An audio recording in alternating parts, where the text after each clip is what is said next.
नमस्कार, स्वागत है आप सभी के आपके अपने चैनल प्रकाश कुंज पाठशाला में। तो साथियों, मैंने जैसे कि कल आपको बताया था कि आज से हमारा बोर्ड पर जितने भी थ्योरी होंगे, जितने भी कॉन्सेप्ट होंगे, सारे बोर्ड पर हम लोग क्लियर करेंगे।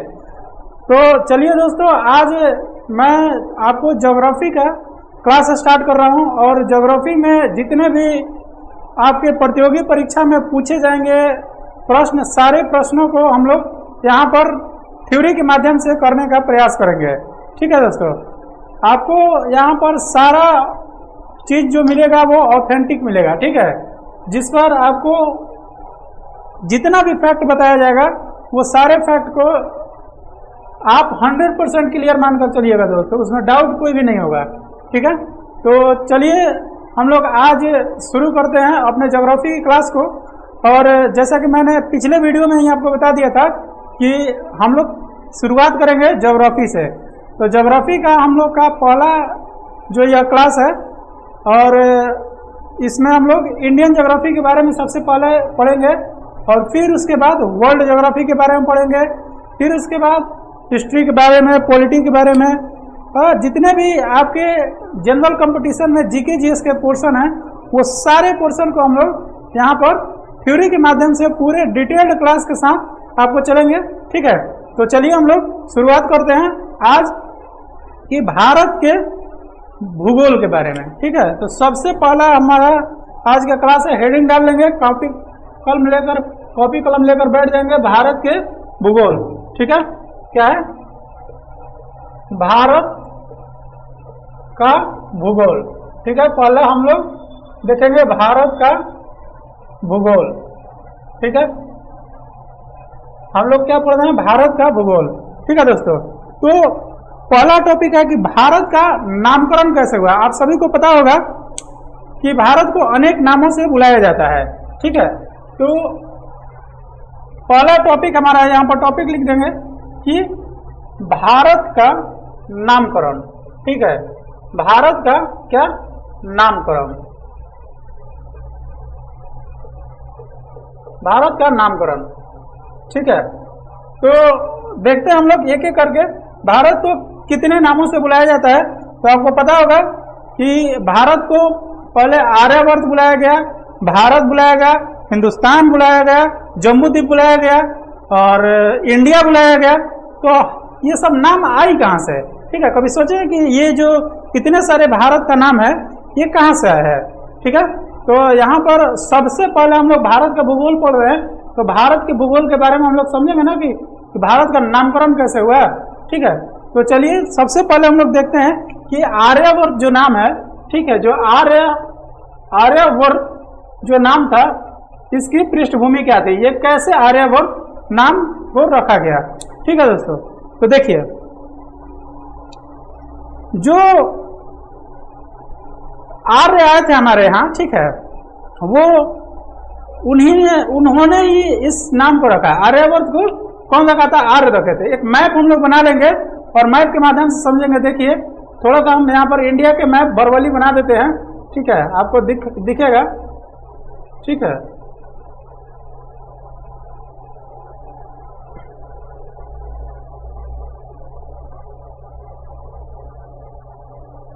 आपको बरवली यहाँ पर मैप दिखेगा।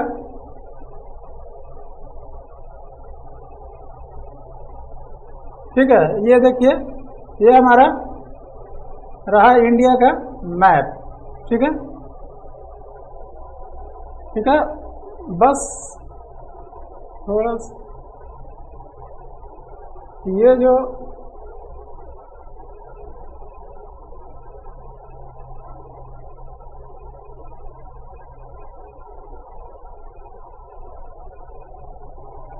ये हमारा रहा इंडिया। देखिए देख, सबसे ज्यादा पश्चिम और उत्तर जितने भी आक्रमण हुए वो किधर से हुए?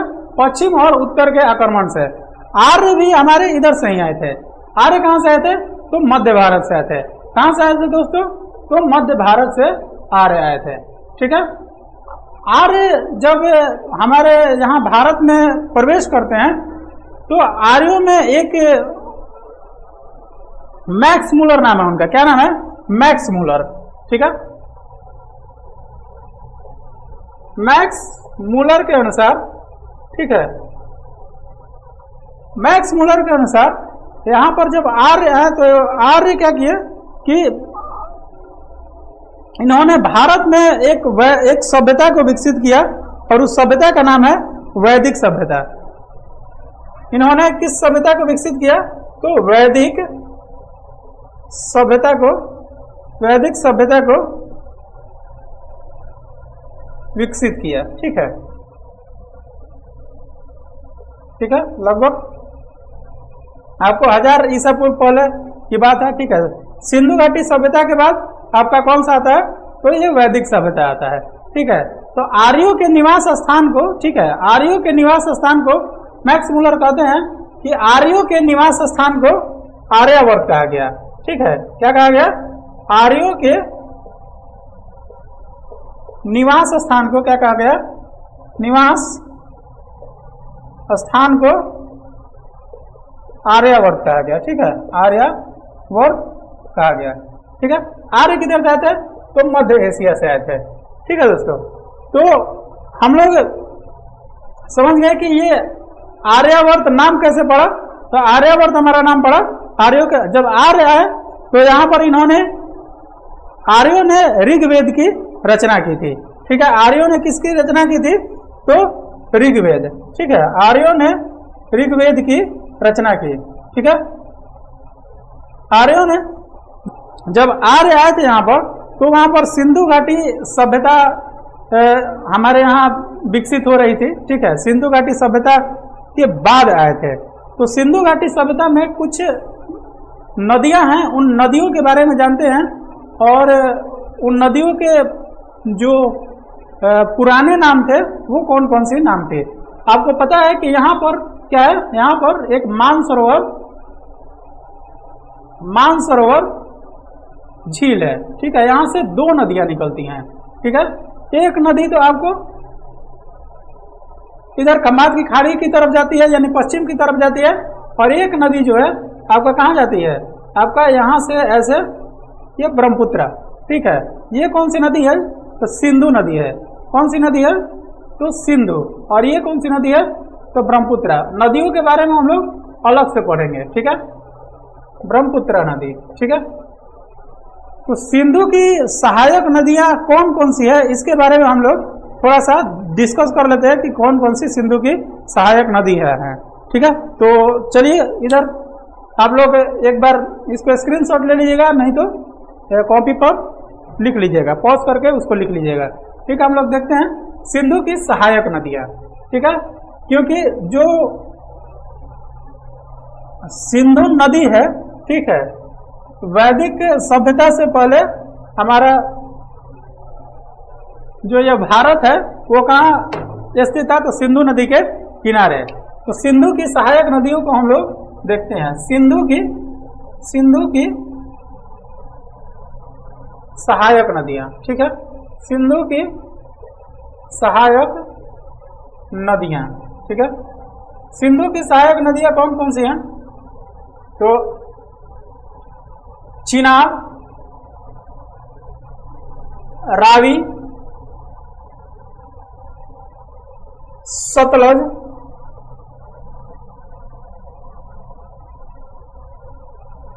झेलम,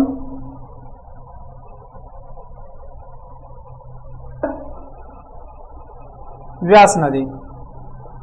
अब इसको वैदिक काल में कितने नाम से जाना जाता था आप लोग देखते चलिएगा। ठीक है, और हम यहाँ पर देखिए, सबसे पहले झेलम, चिनाब, रावी, सतलज और व्यास। ठीक है, तो चिनाब नदी को क्या कहा जाता था? चिनाब नदी को कहा जाता था अस्किनी। ठीक है, चिनाब को अस्किनी कहा जाता था, चिनाब को अस्किनी। ठीक है, रावी को पुरुषनी। ठीक है, क्या कहा जाता था? पुरुषनी। सतलज को सतुद्री। सतलज को क्या कहा जाता था? सतुद्री। वितास्ता। ठीक है, क्या कहा जाता था? वितास्ता कहा जाता था। और व्यास को विपाशा कहा जाता था। ठीक है, व्यास को क्या कहा जाता था? विपाशा कहा जाता था। ठीक है, तो साथियों, सिंधु की सहायक नदियों के बारे में हम लोग थोड़ा देख लिए। अब जो ये सिंधु नदी के किनारे जो बसा हुआ था, उस वक्त ये जो नदियां थी, इसको इसमें दो और नदियां थी, ठीक है ना। एक तो सिंधु थी और एक सरस्वती थी, ठीक है। ये 5 ये नदियां हो गई, ठीक है, ये 5 नदियां, ठीक है। और एक थी उस वक्त सरस्वती, ठीक है, एक थी सरस्वती और एक आपका नदी था यहाँ पर हाँ सिंधु, ठीक है। सारे धाराओं को मिलाकर, ठीक है, सारे धाराओं को मिलाकर इसको आर्यों ने पता है क्या कहा? आर्यों ने इसको सप्त सिंधु सभ्यता नाम दिया। क्या नाम दिया? सप्त सिंधु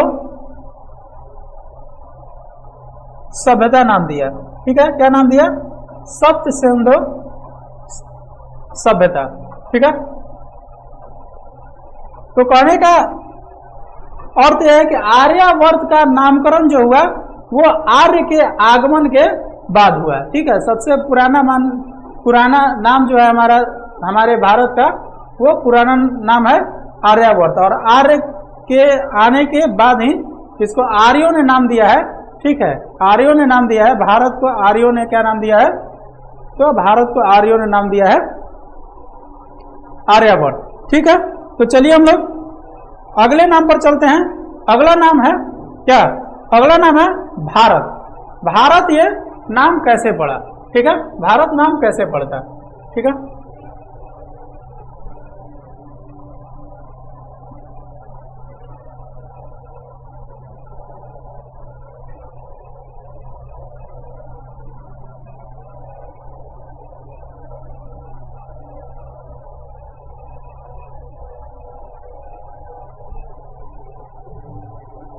देखिए, भारत को पुराने टाइम में क्या कहा जाता था? भारत वर्ष कहा जाता था, ठीक है। क्या कहा जाता था? भारत वर्ष कहा जाता था। भारत वर्ष क्यों कहा जाता था, ठीक है। राजा दुष्यंत, ठीक है, राजा दुष्यंत और उनकी पत्नी कौन थी? शकुंतला, ठीक है। शकुंतला का एक पुत्र थे और उस वक्त बहुत पराक्रमी राजा हुए, और उस राजा का नाम था भरत। उस राजा का क्या नाम था?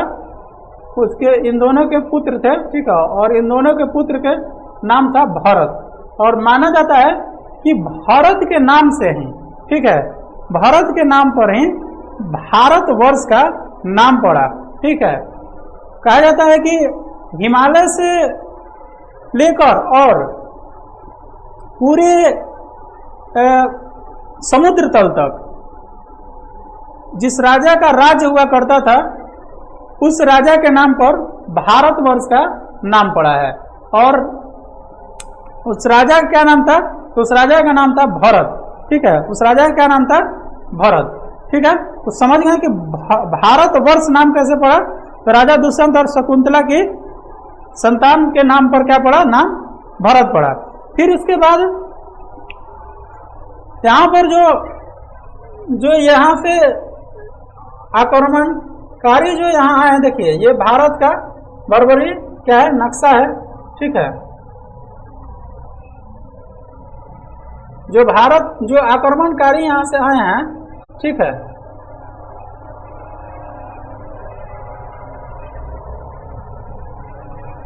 देखिए जो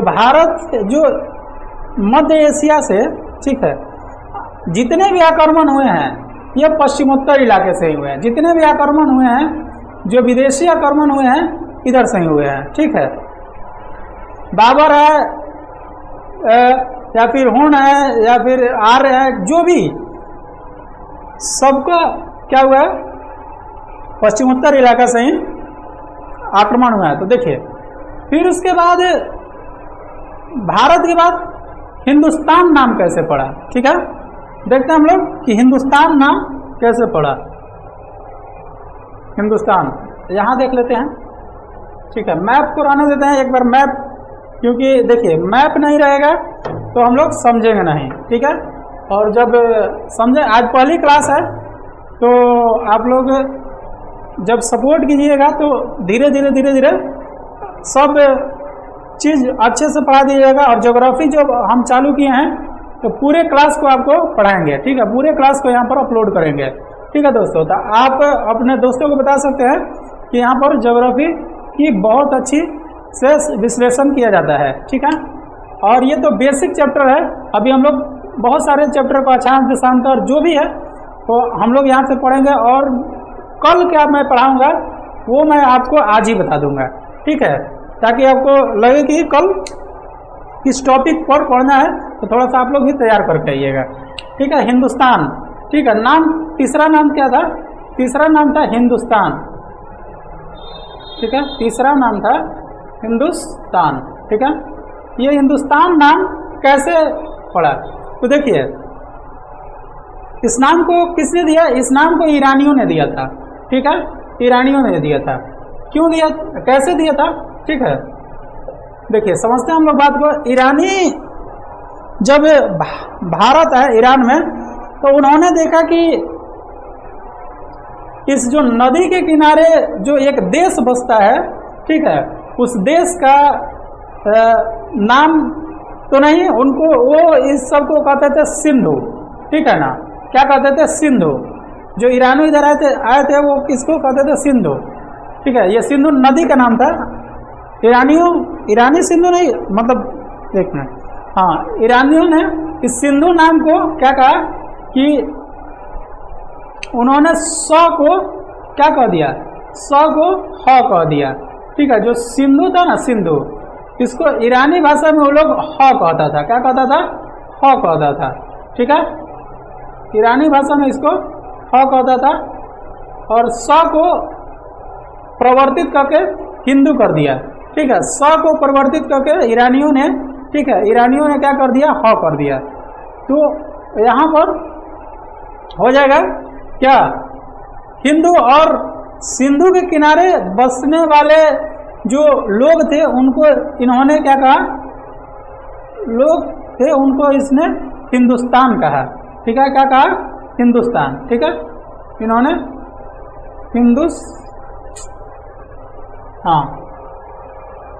हिंदुस्तान का, ठीक है, उसको इन्होंने हिंदुस्तान कहा। स के परिवर्तित रूप क्या था? ह। किस भाषा में? तो ईरानी भाषा में। किस भाषा में? तो ईरानी भाषा में, ठीक है।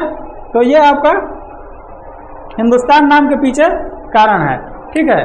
तो भारत समझ गए, आर्यवर्त समझ गए, हिंदुस्तान समझ गए। अब समझते हैं कि इंडिया नाम कैसे आया, ठीक है।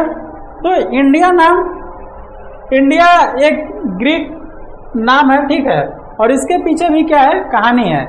इसके पीछे कहानी यह है कि जब भारत में यूनानी यहाँ पर आए, ठीक है, इंडिया नाम किसने दिया?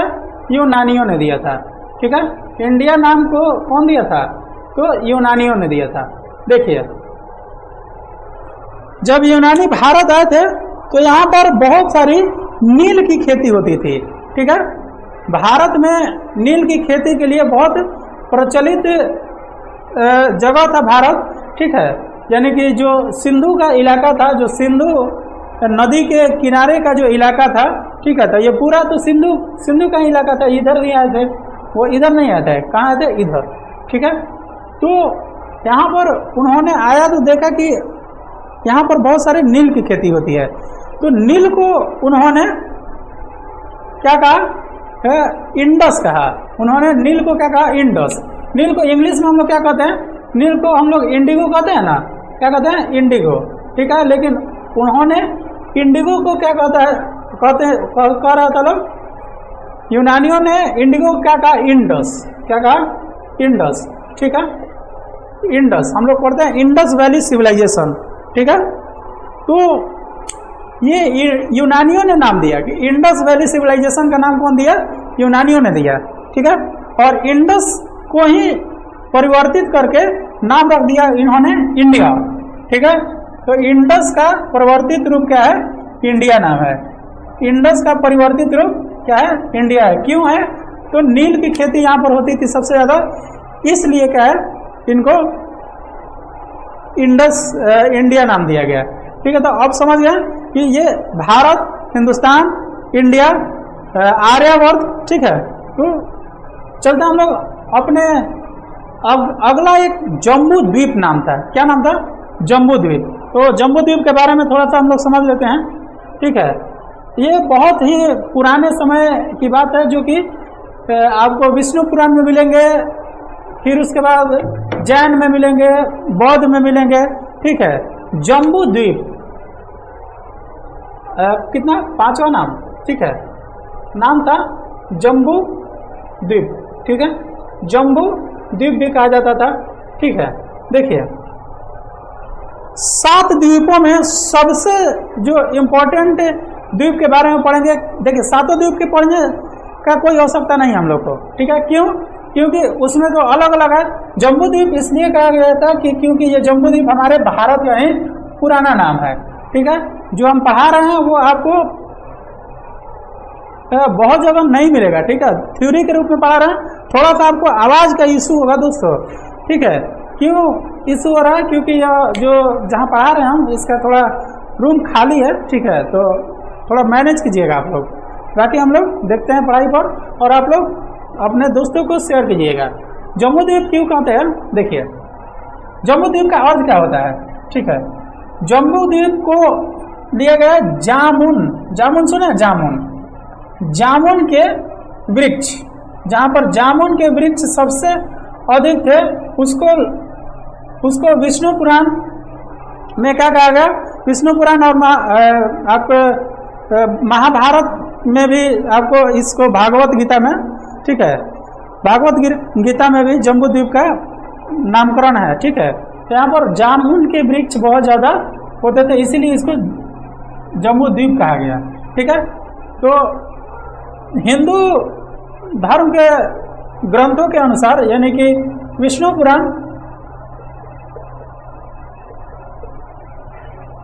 पुराण, और भागवत, ठीक है, भागवत पुराण के अनुसार, ठीक है, भागवत पुराण के अनुसार, बौद्धों के अनुसार ये क्या था? बौद्ध के अनुसार ये बौद्ध धर्म के प्रचार का केंद्र था। ठीक है, बौद्ध के अनुसार, बौद्ध धर्म के अनुसार क्या था? ये बौद्ध धर्म का, ठीक है, बौद्ध धर्म का प्रचार का केंद्र था। क्या था? प्रचार का केंद्र। ठीक है, ठीक है, बौद्ध धर्म में आपके इसको लिया गया। ठीक है, और जैन धर्म में इसको कहा गया कि ये तीनों लोकों के बीच में स्थित है। ठीक है, जैन धर्म में जो जैन धर्म की पुस्तकें हैं, ठीक है, उनमें क्या कहा गया है? इसको तीनों लोकों का केंद्र बिंदु कहा गया है। ठीक है, आप लोग हमारी जो पीपीटी वाली क्लासेस हो रही हैं, ठीक है, जो पीपीटी पर मैं क्वेश्चन करवा रहा हूँ, उसमें ये क्वेश्चन आया था। ठीक है, केंद्र है, वहाँ पर भी मैंने डिस्कस किया है। ठीक है, केंद्र है। ठीक है, तो साथियों आज एक टॉपिक हम लोग क्लियर किए, फिर इसके बाद एक टॉपिक अभी फिलहाल क्लियर कर लेते हैं, फिर इसके बाद आपको दूसरे टॉपिक पर कल मैं बताऊंगा। ठीक है, तो चलिए चलते हैं हम लोग अपने अगले टॉपिक पर। ये जो आपका पहला टॉपिक है भारत का नामकरण, यहाँ पर आपका कंप्लीट हुआ। मैंने 5 नामों के बारे में पूरे डिटेल से बताया कि कैसे भारत का नामकरण पड़ा। ठीक है, किसी भी इंसान का अस्तित्व किससे पता चलता है? तो उसके नाम से पता चलता है। ठीक है, तो हमारे भारत का जो नाम है आर्यावर्त, भारत, इंडिया, हिंदुस्तान, जम्बूद्वीप। ठीक है, पुराने से पुराने और नए से नए। हाँ देखिए, एक चीज़ बताना भूल गया इसमें कि जब इतना नाम है तो हम लोग भारत और इंडिया, ठीक है, 2 ही नाम क्यों पड़ा?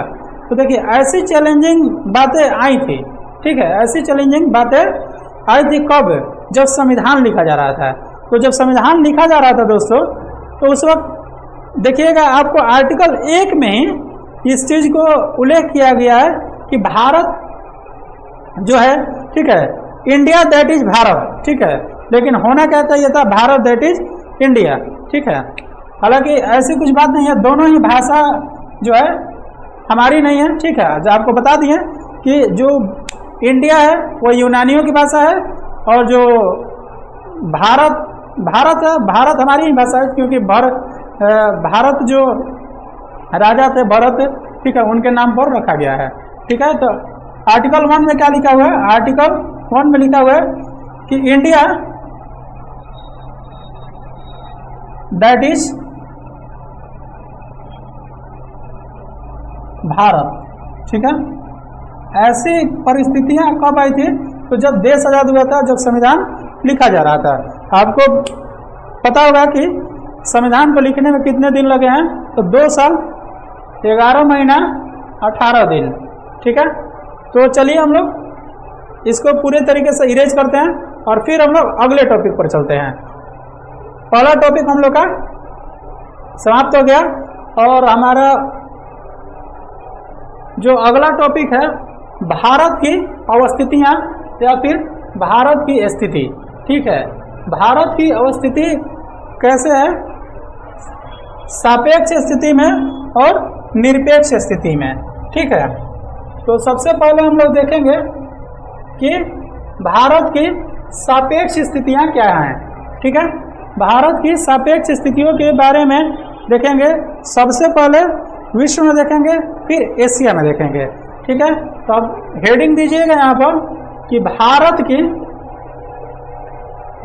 की स्थिति, ठीक है, स्थिति क्या है,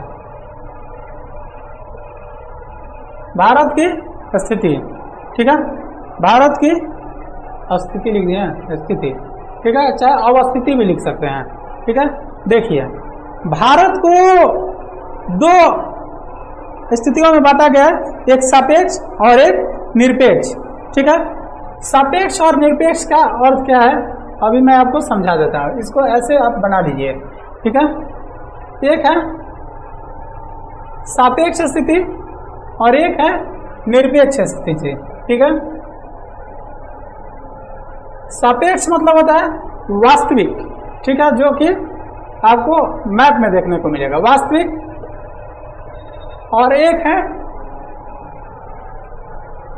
काल्पनिक, ठीक है। क्या है, काल्पनिक। एक है आपका काल्पनिक स्थिति, ठीक। देखिए, वास्तविक और काल्पनिक। वास्तविक को हम लोग देखेंगे कि वास्तविक स्थिति को 2 टॉपिक में हम लोग देखेंगे, एक है विश्व में और एक है एशिया में। तो विश्व में इसकी क्या स्थिति है, ठीक है, विश्व में, और दूसरी देखेंगे एशिया में, ठीक है, एशिया में, ठीक है, दूसरा एशिया में। आज हम लोग सिर्फ इस टॉपिक को पढ़ेंगे, इसको हम लोग कल पढ़ेंगे, ठीक है। निरपेक्ष स्थिति को, निरपेक्ष स्थिति को भी 2 टॉपिक में हम लोग विभाजित करेंगे, और पहले हम लोग पढ़ेंगे अक्षांश, ठीक है। क्या पढ़ेंगे, अक्षांश, और दूसरा देशांतर, ठीक है, कि भारत का अक्षांशीय विस्तार क्या है और देशांतरीय विस्तार क्या है, ठीक है। तो अक्षांश और देशांतर, ठीक है।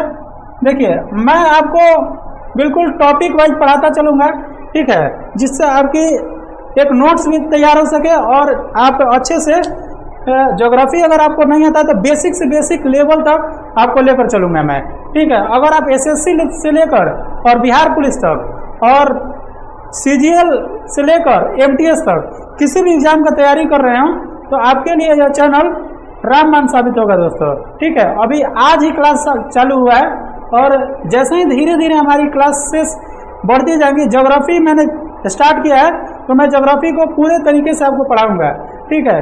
सिर्फ भारत की ज्योग्राफी नहीं, मैं वर्ल्ड ज्योग्राफी भी आपको पढ़ाऊंगा यहाँ पर, ठीक है। जैसे ही ये जो हमारा टॉपिक खत्म होता है वैसे ही हम लोग क्या करेंगे, चलेंगे हिस्ट्री पर, पॉलिटी पर, ठीक है, और जो भी जीके जिसमें प्रश्न बनते हैं, ठीक है। तो चलिए इसको हम लोग देखते हैं, विश्व में हमारी भारत की स्थिति क्या है, ठीक है।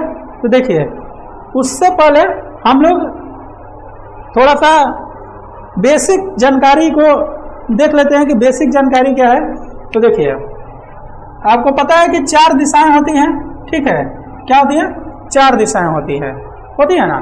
तो देखिए, ये क्या है? उत्तर, और ये आपका है दक्षिण, और ये आपका हो गया पूरब, और ये आपका क्या है?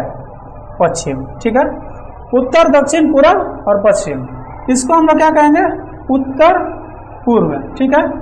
इसको हम लोग कहेंगे पूरब और दक्षिण, ठीक है। इसको कहेंगे पश्चिम और दक्षिण, ठीक है। पश्चिम और दक्षिण, और इसको कहेंगे हम लोग पश्चिम और उत्तर या पश्चिम, ठीक है। तो देखिए, सबसे पहले हम लोग देखते हैं इनके और नाम के बारे में। तो देखिए, जो आपका पूरब और दक्षिण का इलाका है, इसको हम लोग क्या कहते हैं? इसका नाम है ईशान कोण। सॉरी, ईशान कोण नहीं, इसको ईशान कोण अग्निकोण कहते हैं, ठीक है। इसको क्या कहते हैं? अग्निकोण, ठीक है, अग्निकोण। फिर उसके बाद जो उत्तर और पूरब का इलाका है, उसको हम लोग कहते हैं ईशान कोण, ठीक है। क्या कहते हैं? ईशान कोण, ठीक है। इसको हम लोग कहते हैं ईशान कोण। फिर उसके बाद आपका है जो ईशान कोण के जस्ट पीछे है, वो आपको कहते हैं नैऋत्य कोण, ठीक है। क्या कहते हैं? नैऋत्य कोण, ठीक है, नैऋत्य कोण। और इसको कहते हैं अग्नि के पीछे जस्ट, इसको वायव्य कोण कहते हैं, ठीक है। इसको वायव्य कोण कहा जाता है, ठीक है। इसको मिटा देते हैं, ठीक है। इसको क्या कहते हैं? वायव्य कोण, ठीक है। तो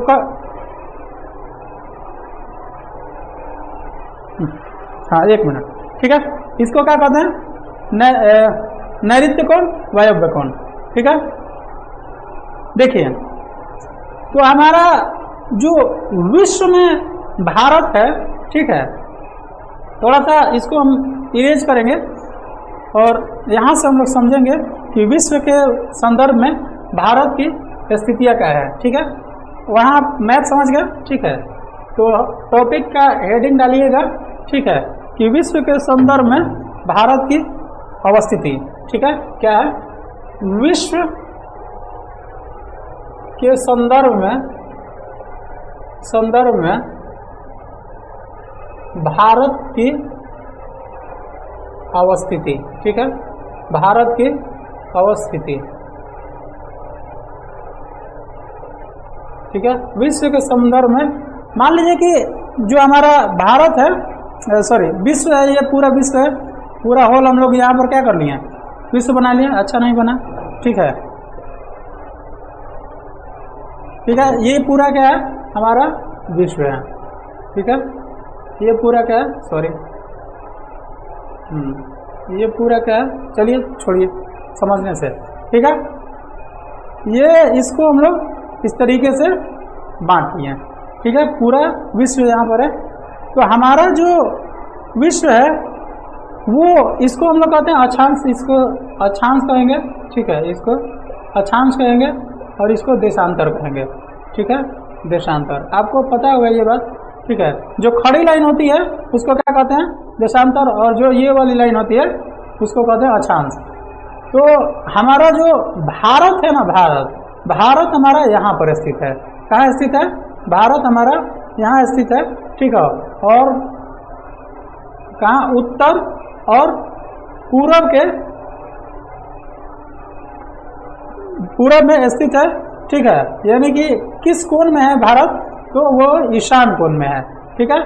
भारत ईशान कोण में है, ठीक है, ईशान कोण में। तो कभी क्वेश्चन आ जाए कि भारत की अवस्थितियाँ कहाँ है, अगर ऑप्शन में उत्तर और पूर्व नहीं दिया हो, मैंने विश्व के संदर्भ में भारत की स्थिति कहाँ है, ऐसे करके क्वेश्चन आ जाए, विश्व के संदर्भ में भारत की जो अवस्थिति है वो कहाँ है, और ऑप्शन में रहे उत्तर और पूरब नहीं रहे और रहे ईशान कोण, नैऋत्य कोण, वायव्य कोण, अग्नि कोण, तो आप क्या मारिएगा उसको?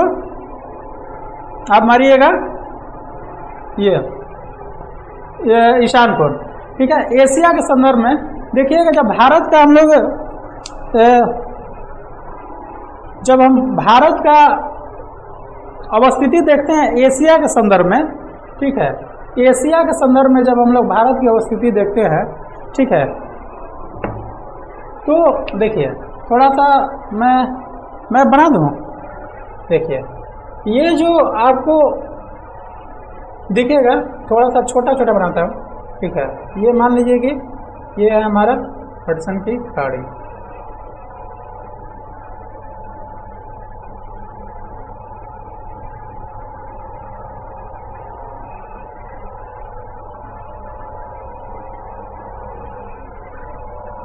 ये जो है दक्षिणी अमेरिका का क्षेत्र है, ये दक्षिण अमेरिका है, ठीक है। यहाँ से इसको उतना मतलब नहीं है, दक्षिणी अमेरिका, ठीक है।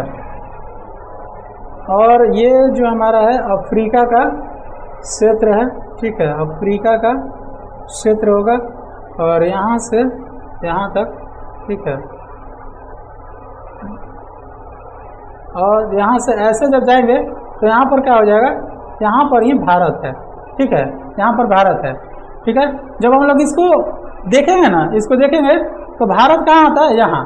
और एशिया जो आएगा ना, एशिया, ठीक है, एशिया जो आएगा, एशिया महाद्वीप जो आएगा हमारे ऊपर में है, ठीक है। क्या है, हमारे यहाँ ऊपर में है, ठीक है। एशिया कहाँ है, यहाँ ऊपर में स्थित है कहीं, ठीक है। ये एशिया के अंतर्गत आएगा, ठीक है। ये क्या आएगा, एशिया के अंदर। तो जब एशिया से पूछे कि एशिया की स्थिति में भारत कहाँ है, तो भारत आपका दक्षिण में है, ठीक है। एशिया के संदर्भ में क्या है, भारत दक्षिण में है, ठीक है दोस्तों। समझ में आ रहा है। देखिए छोटा पड़ गया, नहीं तो वर्ल्ड मैप भी हम बना देते हैं यहाँ पर, ठीक है। वहाँ पर आप थोड़ा देख लीजिएगा।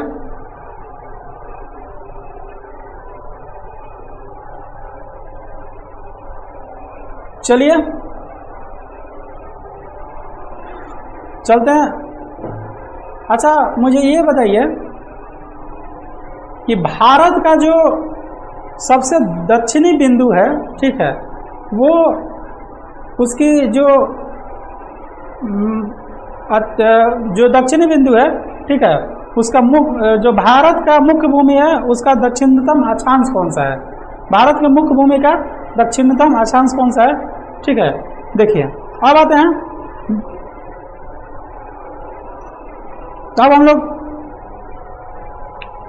ये एशिया के बारे में समझ गए और विश्व के बारे में समझ गए और एशिया के बारे में समझ गए, ठीक है। तो आज के लिए हम लोग इतना ही रहने देते हैं। कल हम लोग पढ़ेंगे भारत की निरपेक्ष स्थितियों के बारे में और उसमें हम लोग अक्षांश और देशांतर, ठीक है, और कुछ विवाद हैं जैसे कि काला पानी विवाद, डोकलम विवाद, ठीक है। ये सब जो टॉपिक्स हैं, ये सब टॉपिक को हम लोग कल डिस्कस करेंगे। तो दोस्तों अगर आपको यह क्लास अच्छी लग रही हो तो आप अपने दोस्तों को रिकमेंड कीजिएगा और दोस्तों को बताइएगा कि ज्योग्राफी का क्लास शुरू हो गया है और अच्छे तरीके से हम लोग यहाँ पर ज्योग्राफी को बिल्कुल पेड बैच की तरह पढ़ेंगे। और ठीक है, तो चलिए मिलते हैं हम लोग अगले क्लास में। तब तक के लिए आप लोग अपना ख्याल रखिए, ध्यान रखिए, बाय बाय।